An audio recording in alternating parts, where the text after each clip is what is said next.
என்னோட முதல் கேள்வி அந்த கேள்வி விட்டு நம்ம வெளியே வந்துட்டோம். முதல் கேள்வியோட இந்தியாவில் எலெக்ஷன் இருக்காது அப்படின்னு சொல்றதுக்கான விளக்கங்கள். அப்போ அதை பாஜகவும் விரும்புது. நீங்க சொன்னீங்களா பாஜக உயர்ந்த இடத்துல தான் இருக்குன்னு, அவங்களும் அதை விரும்ப ஆரம்பிச்சிட்டாங்க. அதனால என்ன பண்றாங்கன்னா அவங்களும் ஒரு முஸ்லீமை தேர்வு பண்ணிக்கிறாங்க. இப்போ ஜிஎஸ்டியை பற்றி அதுக்கு ஒரு நியாயம் கற்பிக்கிறாங்க.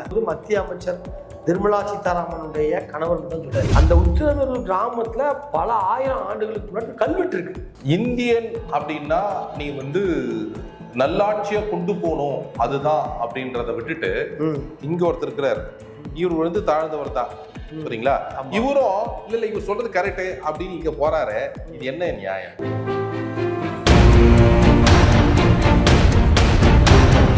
வணக்கம். உங்களுக்கு பேங்கில் வேலை செய்ய கனவு இருக்கா? உங்களோட கிராஜுவேஷன் 50% மேல இருக்கா? உங்களுடைய வயசு 26க்கு மிகாமல் இருக்கா? உங்களோட கனவை நினைவாக்க ஐபிபி சென்னையில ஜாயின் பண்ணுங்க. பிரைவேட் பேங்க்ஸ்ல வேலையில சேருங்க. மேலும் விவரங்களுக்கு கீழே உள்ள இணையதளத்தை அணுகவும். வணக்கம் எம்ஜிஆர் அவர்களே. The news today India channel நேயர்களுக்கு வணக்கம். இன்று நம் அரங்கத்துக்கு வருகை தந்திருக்க எம்ஜிஆர் அவர்களுக்கும் வணக்கம். வணக்கம் சார். நீங்க ஒரு மூத்த பத்திரிகையாளர். இப்போ நீங்க உங்களோட ஒரு செய்தி, ஒரு முக்கிய செய்தி ஒண்ணு, இந்தியாவில் எலெக்ஷன் இருக்காது அப்படின்னு ஒரு முக்கியமான ஆள் சொல்றாரு. அதை பற்றி உங்களோட கருத்து என்ன நினைக்கிறீங்க? இல்ல முக்கியமான ஆள் சொல்லாருன்னா முக்கியமான ஆள் சொல்லல, ஒரு மத்திய அமைச்சருடைய கணவரே சொல்றாரு. முக்கியமான ஆள். ஆமா, அவர் முக்கியமான மத்திய அமைச்சருக்கு ஈக்குவலா கணவர் இல்ல. இப்போ குடியரசுத் தலைவர் அந்த இதில் பார்க்கும்போது அமைச்சருடைய கணவரும் முக்கியமான ஆள் தான். ஆமா ஆமா. அவர் ஒரு குடும்பத்துல 2 பேர் இருக்காங்க. அவரு இதுக்கு வரைக்கும் அவருடைய கருத்துக்கள் எல்லாமே எதிராகவே இருக்கு. அவரு மனைவி இருக்கிறது பாஜக, இவர் இருக்கிறது என்னமோ காங்கிரஸ், அதோட மோசமா இருக்கு. அவர் பப்ளிக்காவே மாறிட்டாரு. அப்படியே பப்ளிக்காவே சொல்றாரு. இல்ல அவர் எதுக்காக அந்த கருத்தை சொல்றாரு? இன்னொரு முறை எலெக்ஷன் ஓட்டு போட்டு மோடியை தேர்ந்தெடுத்தீங்கன்னா நீங்க தேர்தல்ன்ற வார்த்தையை மட்டும் தான் பார்க்க முடியும். அப்புறம் எலெக்ஷனும் நடக்காது. பேருக்கு தான் தேர்தல், அதெல்லாம் நடத்த மாட்டாங்க. அதை வேற மாதிரி கொண்டு போடுவாங்க. ஆட்சி முறையே மாறிடும். அப்படி மாறும் பொழுது நீங்க எதுவும் அவங்கள இது பண்ணலாம் முடியாது. இந்த ஃப்ரேம் ஒர்க்லாம் பண்ணி முடிச்சிட்டாங்க. அந்த மாதிரி அவர் சொல்றாரு. சட்ட திருத்தம்லாம் பண்ணிட்டாங்க. அப்படி என்ன சட்ட திருத்தம் பண்ணாலும் இது ஜனநாயக நாடு, நம்ம யூஎன் இருக்கு, சுத்தி இருக்க எதிர்கட்சிகள் இருக்கு. இப்ப மக்கள்னு ஒருத்தவங்க இருக்காங்கல்ல, நீங்க என்ன சொன்னாலும் மக்கள் பழைய மாதிரி இல்ல. மக்கள் என்ன பண்றாங்கன்னா, மக்கள் இன்னைக்கு தேவையை தேடுறாங்க. நீங்க ஏதாவது கிடைக்காதா சாப்பிட்றதுக்கு, கிடைச்சா போதும், சாப்பிட்டோமா வயிறு நிறைஞ்சுதா, அடுத்த வேலையை பார்ப்போம்னு போறாங்களே தவிர அந்த நம்ம சொல்ற மாதிரி இந்த சில புரட்சி அதெல்லாம் வாய்ப்பே இல்லை. இங்க ஒரு கண்டிச்சு ஆர்ப்பாட்டம் பண்றது யார் பண்றா? எதிர்கட்சி தான் பண்ணுது. எதிர்கட்சி பண்ணுது. அதை ஆப்போனன்ட் பண்றாங்க, அல்லது பாதிக்கப்பட்டவங்க பண்றாங்க. இப்போ ஒரு நிறுவனம், அந்த நிறுவனத்துல பாதிக்கப்பட்டவங்க என்ன பண்ணாங்க, ரோட்ல உட்காந்துடுறாங்க. இந்த நிறுவனத்தை மூடுங்க, அந்த கட்சி ஆபீஸை மூடுங்க அப்படின்னு சொல்றாங்களே தவிர ஒரு தன்னெழுச்சி போராட்டம்ன்றதெல்லாம் வாய்ப்பே இல்லை. ஜல்லிக்கட்டு அப்படி சொல்லுவோம். ஜல்லிக்கட்டு ஒரு பெரிய எடுத்துக்காட்டு. ஜல்லிக்கட்டு தன்னெழுச்சி போராட்டம் தமிழ்நாட்டுக்கு மட்டுமான போராட்டம். தன்னெழுச்சி போராட்டம், ஜல்லிக்கட்டு போராட்டம்ன்றது அது திராவிடர்களுக்கான போராட்டம். தமிழ்நாடு மட்டும் கிடையாது. தமிழ்நாடை மட்டும் சொல்ல முடியாது. அதுல போராடினது எல்லாருமே எல்லா மாநிலத்துக்காரும் அதுல இருந்தாங்க. கேரளா, ஆந்திரா, கர்நாடகா எல்லா பீப்புளுமே அதுல போராடினாங்க. எல்லாரும் அங்க பங்கெடுத்தாங்க. அதனால அது திராவிட போராட்டம். அந்த போராட்டம் வேற இல்ல. நாங்க அந்த போராட்டம் சொல்லும் போது, நாங்க முதல் போராட்டத்துல இருக்கும்போது நானும் ஒரு ஆளா போயிருந்தேன். நாங்க இருக்கும் போது நாங்க கணக்கு போட்டோம். அந்த ஸ்பாட்ல இருந்து கணக்கு ஒரு 1000க்கு உள்ளதான் இருந்தோம். முதல் நாள்ல 2வது நாளோ சரியா ஞாபகம் இல்ல அந்த டைம்ல. அதுக்கப்புறம் அதோட போராட்டம் அது திருவிழாவை மாறிச்சு. அதுக்கப்புறம் பெரிய லெவல்ல முதல் நாள் பிளாட்ஃபார்ம்ல இருந்தாங்க. ஆமா இல்ல, நாங்க இங்கதான் இருந்தோம். அதாவது இந்த விவேகானந்தா கல்லூரி இருக்கு பாத்தீங்களா, அங்க அதுக்கு எதுலதான் இருந்தோம். விவேகானந்தா அதுக்கப்புறம் அது பெருசாயிடுச்சு. அது தன்னெழுச்சி, அதோடைய இது வேற. அது உரிமைக்கான போராட்டம். அது தமிழர்களுக்கான இல்ல. அந்த மாதிரி ஒரு உரிமை போராட்டம் இந்த மாதிரி இப்போ ஒரு எலெக்ஷனே இல்லன்றது ஒரு மிகப்பெரிய ஜனநாயக, அதுக்கு ஒரு நியாயம் கற்பிக்கிறாங்க சார் அவங்க. இப்போ ஜிஎஸ்டியை பத்தி அதுக்கு ஒரு நியாயம் கற்பிக்கிறாங்க. பண மதிப்பிழப்பு அதுக்கு ஒரு நியாயம் கற்பிக்கிறாங்க. கருப்பணத்தை கொண்டு வருவோம், நாங்கள் கொண்டு வரலை, அதுக்கு ஒரு சொல்கிறாங்க. இவ்வளோ பேர் அதுக்கு ஒரு கணக்கு காமிக்கிறாங்க, அதுக்கு ஒரு விளக்கம் அளிக்கிறாங்க. நீங்கள் எதெல்லாம் சிஏஏ அதுக்கு விளக்கம் அளிக்கிறாங்க. அவங்க விளக்கம் அளிக்காத ஒரு பிரச்சனையே கிடையாது. எல்லாத்துக்கும் விளக்கம் கொடுத்துருவாங்க. அந்த விளக்கத்துப்படி என்ன பண்ணுறாங்கன்னா அவங்க விளக்கம் மட்டும் தரல சார். அவங்க விளக்கத்துக்கான வேலைகளையும் செஞ்சு முடிச்சிட்டாங்க.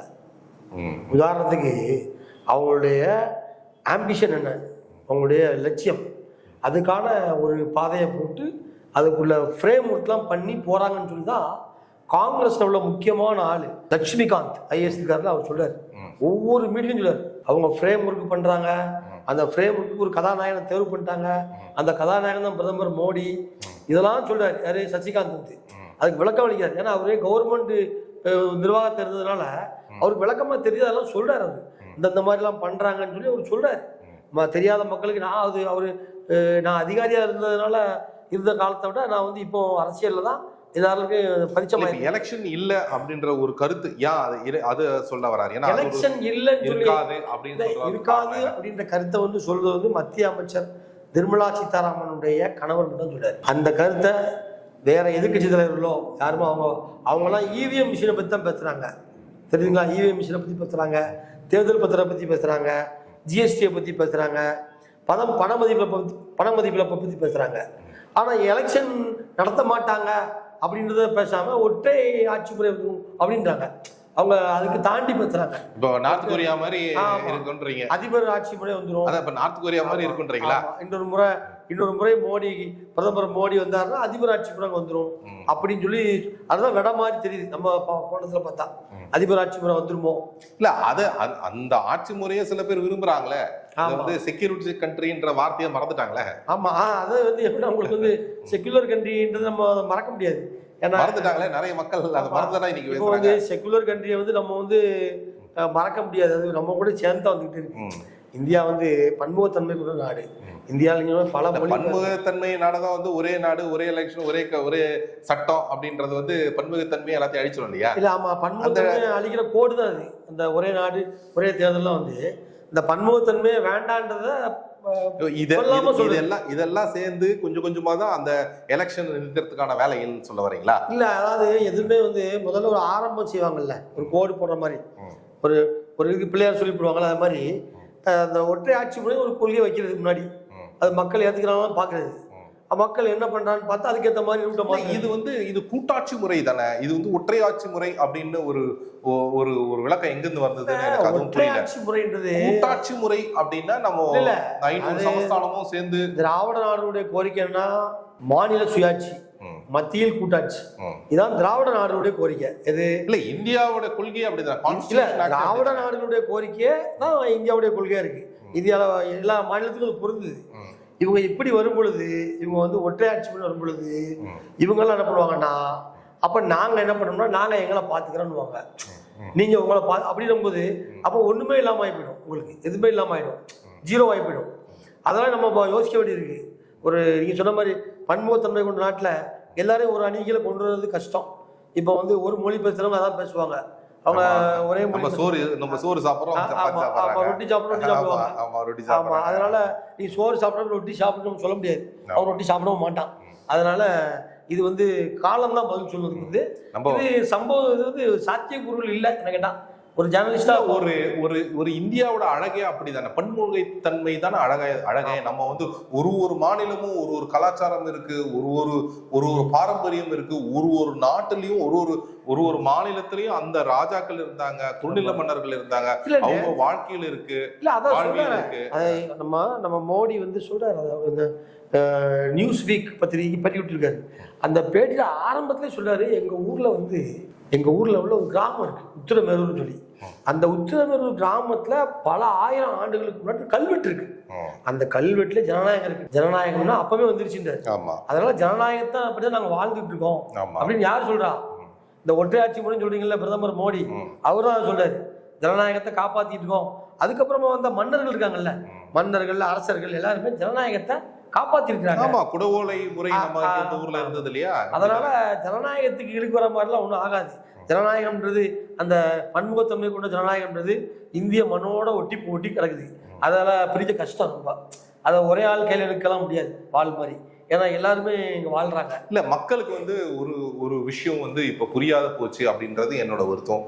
என்ன அப்படின்னா, இந்தியன் அப்படின்னா நீ வந்து நல்லாட்சியை கொண்டு போகணும் அதுதான் அப்படின்றத விட்டுட்டு இந்த ஒரு இனத்தையோ இல்ல ஒரு மொழியையோ இல்ல ஒரு ஜாதியையோ இத ஒரே ஒரு இடத்துல இருந்து பாயிண்ட் பண்ணி அதை எல்லாருக்கும் திணிக்கிறதுக்கான வேலைகள் நடக்குது.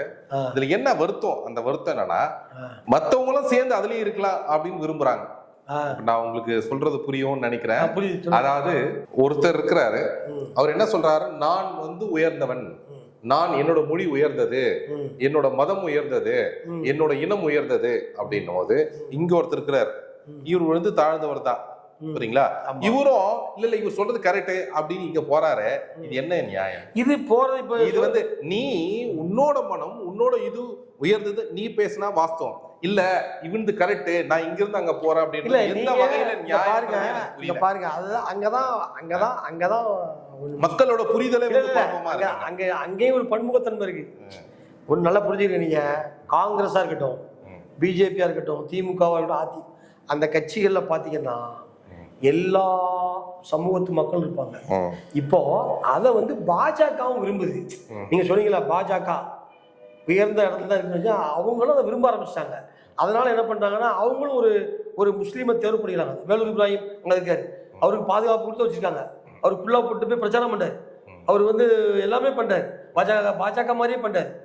ஏன்னா அவங்களுக்கு தேவை, இவருக்கு தேவை அப்படின்னு சொல்லி அவங்க அங்க போய் அடாப்ட் ஆகிறாங்க.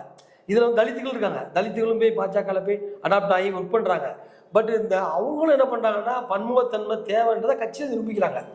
கட்சிகள்ல ஒரு சார்பா இருக்கக்கூடாது. நான் இது ஒத்துக்கிறேன். நான் வந்து ஒருத்தர் வந்து பேசுறாரு, ஒரு பிரமுகர் பேசுறாரு, அவர் என்ன சொல்றாரு, பீகார் வந்து நம்ம தமிழ்நாட்டுல ரோடு எல்லாம் சரியில்லை, ஊரு சரியில்லை, பீகார்ல வந்து மிக சிறந்ததா இருக்கு, யூபியில வந்து ரொம்ப சிறந்ததா இருக்கு, யூபி ரோடு எல்லாம் வந்து மிக சிறந்ததா இருக்கு அப்படின்னு சொல்றாரு. அப்புறம் ஏன் அவர் தமிழ்ல இருக்கிற யூபியில போய் இருக்க வேண்டியதானே? ஆமா, பேச வர்றாரு. இல்ல அதாவது சில பேர் பேசுறாங்க, சில பெரிய தலைவர்களும் தவறான கருத்தை பேசிட்டு போயிடுறாங்க. இதுதான் சில விளைவுகளை ஏற்படுத்துது. மற்றபடி வந்து உங்களுக்கு வந்து எந்த விதமான பன்முகத்தன்மைக்கான மாறுபாடுகள் எங்கேயுமே இல்லாமல் இல்லை. எல்லா கட்சியிலையும் பன்முகத்தன்மை இருக்கு, எல்லா நிறுவனத்திலையும் இருக்கு, எல்லா கல்லூரிலையும் இருக்குது. நீங்க சொல்றீங்கல்ல கிறிஸ்தவ கல்லூரி, அங்க எல்லா சமூகமும் படிச்சுக்கிட்டு இருக்கு. முஸ்லீம் கல்லூரி, அங்க இந்து மாணவன் மேல படிச்சு ஃபர்ஸ்ட் மார்க் எடுத்துடலாம் முஸ்லீம் கல்லூரியில. அதே மாதிரி இந்து கல்லூரி, நீங்க உதாரணத்துக்கு இங்க சென்னையில் உள்ள கல்லூரி ஒன்று இருக்கு, அங்க சொல்லுவாங்க இந்த சமூகத்தை மட்டும் சேர்ப்பாங்க. இல்ல அது அங்க போய் ஒரு முஸ்லீம் மாணவர் நம்ம இப்போ படிச்சு மேல வந்துடுறாரு. என்னோட முதல் கேள்வி அது, அந்த கேள்வி விட்டு நம்ம வெளியே வந்துட்டோம். முதல் கேள்வியோட வந்து இந்தியால எலெக்ஷன் இருக்காது அப்படின்னு சொல்றதுக்கான விளக்கங்கள் எங்கேயோ தவறி வந்துருச்சு அப்படின்னு. ஆமா, எங்கேயோ வழி மாறி வந்துருச்சு. பட் ஆனா வந்து அதற்கான சாத்தியக்கூறு ரொம்ப கம்மி. அவ பேச்சளவுல தான் பேச முடியுமே தவிர அதை செயல்படுத்துறது கஷ்டம், ரொம்ப முடியாது. அது முடியாத ஒரு காரியம் இந்தியாவில், கஷ்டம்தான்.